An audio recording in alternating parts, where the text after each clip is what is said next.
السلام عليكم، ان شاء الله تكونوا كامل بخير وبصحه جيده. جيت اليوم نجري نشارك معكم هاد الزوج وصفات في فيديو واحد. وصفه مملحه، شوفوا شحال تجي طريه ومفشفشه.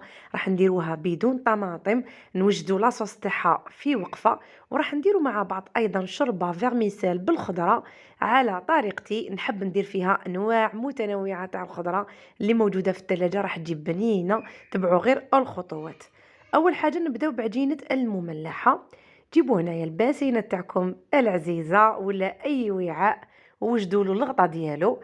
ديروا كاس تاع حليب، كاس تاع ما يكونوا دافيين، ملعقه كبيره تاع خميره الخبز، خميره الخبز، وملعقه كبيره تاع سكر، زوج ملاعق كبار تاع حليب بودره. هذا اختياري، راح يعطيكم بك بنه وخفه في المملحه.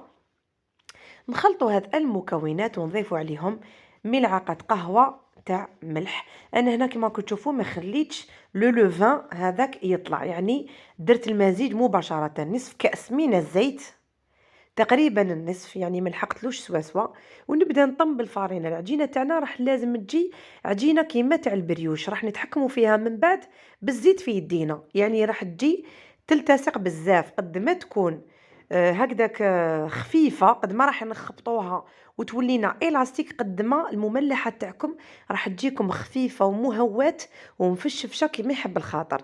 شوفوا هنايا رانا نضيفوا في الفارينه ورانا نخبطوا في العجينه كيما نخبطوا البريوش حتى تبدا تنطم معانا نوعا ما، يعني مش حتنطم 100%. شوفوا كيفاش راح تجي. دونك نبدا هنايا نضيف لا فارين غير بشويه، ونكملوا بنفس الحركه تاع اليد، ونغطيوها ونخليوها تخمر. في هذا الاثناء نروحوا نوجدوا الشريبه تاعنا، الله عليها. عندي هنا القليل من الزيت في الطنجره ديالي، عندي اطراف تاع دجاج، عندي ملعقه كبيره تاع لا مارغارين. هنا انا نحب ندير لا مارغارين، تقدروا ديروا السمن اذا كان متوفر، راح تعطيكم ايضا بنه في الشوربه. نخلي هذا الشيء كامل يتقلى غير شويه، وتوجور كي طيبوا النار ما تقويوهاش، ديروها متوسطه تقريبا هادئه. زدت هنايا حبه تاع بصل قشيتها في الاشواخ، وزدت هنايا الملح والفلفل الاسود والعود تاع القرفه، واشاك فوا نخليها تزيد تتقلى. هنايا درت حبه تاع لفت مقطعه مكعبات صغيره، حبه تاع جزر مقطعه مكعبات صغيره، شويه جلبانه، شويه تاع الفول خضر مقطع ايضا صغير، وحبه تاع قرعه مقطعه رقيقه. يعني دائما كاع الخضار تاوعي قطعتهم يعني صغار. هنا كاين اخوات تقول لك انا ولادي ما يحبوش يشوفوا الخضره، تقدروا تحطوا الخضره من بعد تنحوها وترحوها، تحطوها حب. عندي هنايا زوج حبات حتى 3 حبات طماطم، كنت عصرتهم من الماء وسكرفشتهم. عندي هنا ملعقه تاع عكري حلو. عندي هنايا النعناع اليابس، ضروري جدا في الوصفه تاع شربة الفيرميسال. النعناع اليابس هو اللي راح يعطينا هذيك البنه وهذيك الريحه تاع جدود. عندي هنايا ايضا القزبر. خليت كل شيء يتقلى كما راكم تشوفوا حتى شفتهم تقلاو مليح، باش رحت ضفت الماء. هنايا الماء على حساب القدرة تاعكم وعلى حساب الكمية اللي راكم حابين تحصلوا عليها. ارميت حبة او قرن تاع فلفل حار، وخليت الكلش يطيب، غلقت عليه وخليتها تطيب. من جهة اخرى رحت هنايا قليت شوية دجاج اللي راح نستعملوه في المملحة، كما تقدروا تستغناو عليه. انا فقط حبيت نزيد البنة في المملحة، يعني الدجاج راكم تشوفوا فيه ماهوش بزاف. درت شوية زيت، شوية ملح، شوية فلفل الكحل، وقطعت هكذا الدجاج قطع صغيرة. قليته قيس ما دخلو طياب وطفيت عليه باسكو راح يزيد يطيب في الكوشه فوق المملحه، دونك ما حمرتوش حتى حمر. جيت هنا نحضر الكريمه اللي راح تكون الصلصه تاع المملحه. درت فيها نصف لتر حليب، 2 ملاعق كبار تاع لا مايزينا، ملح، فلفل اسود،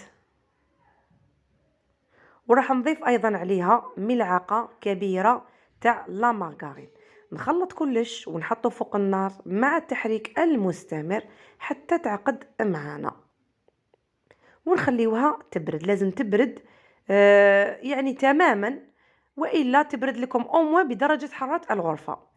هنايا العجينه ديالي راهي خمرت، دونك راح نكورها هكذا كويرات صغار، ونوجدهم هكا في السنيوه بالاستعانه بالزيت. العجينه تاعنا راهي تلصق، لازم تستعملوا الزيت. من بعد نجي لهنايا ندير فتوحات غير بالاصابع ديالي في الوسط، ونطلع الجناب تاع المملحه. راح ندير هكذا فتحه في الوسط اللي راح نحط فيها هذيك الكريمه المالحه اللي حضرناها مع بعض. هنايا اخواتي واخواني، اذا ما حبيتوش ديروا الدجاج كيما راني حندير انا، تقدروا تستعملوا هاد لاكريم برك يطيب، زيدوا لها شويه تاع الفرماج راح تجيكم بزاف بنينه. انا هنايا ما كانش عندي يعني فرماج جبن طاري، دونك درت الدجاج، حطيت هذيك لاصوص. بعد ما تقبت هذيك الفتحه تقبتها بالفرشيطه بالشوكه، درت شويه تاع الدجاج. من بعد دهنت بالبيض كامل الجوانب تاع المملحه.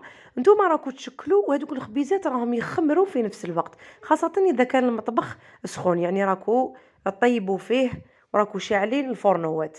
درت هنايا للتزيين حبيبات تاع سانوج، ودرت من الفوق جبن مبشور وحطيتها طيب. طابت في على فرن مسخن جيدا حوالي 200 درجه في الوسط، غشتها طابت من تحت، شعلت لها من الفوق تحمر. هنا بعد ما طابوا لي المكونات تاعي الدجاج والخضار، حليت على المرميطه تاعي، درت ملعقه كبيره تاع طماطم مصبره، تقدروا ديروا اكثر يعني على حساب الكميه تاع الشوربه تاعكم. درت هنايا نصف كاس تاع الفيرميسال، وخليت كلشي يطيب، وزدت عاودت شويه نعناع وشويه الصبر، وخليت كلشي يطيب حوالي 7 دقائق حتى 8 دقائق، وطفيت عليها وكانت جاهزة للاستهلاك. ما تنسوش تخلوا لي اللايك زر الاعجاب. شوفوا هنايا المملحه بعد ما وجدت معانا، صدقوني بنه على بنه ما كوش رايحين تستغناو على هاد الوصفه طول الشهر الكريم، وحتى في الايام العاديه، يعني خاصه كي تكون ما عندكمش الطوماطيش. شوفوا هنا الشريبه تاعنا كيفاش جات، الله الله عليها. بصحتكم ان شاء الله تكونوا كامل بخير، وتكونوا كامل فرحانين، والوصفات نالوا اعجابكم.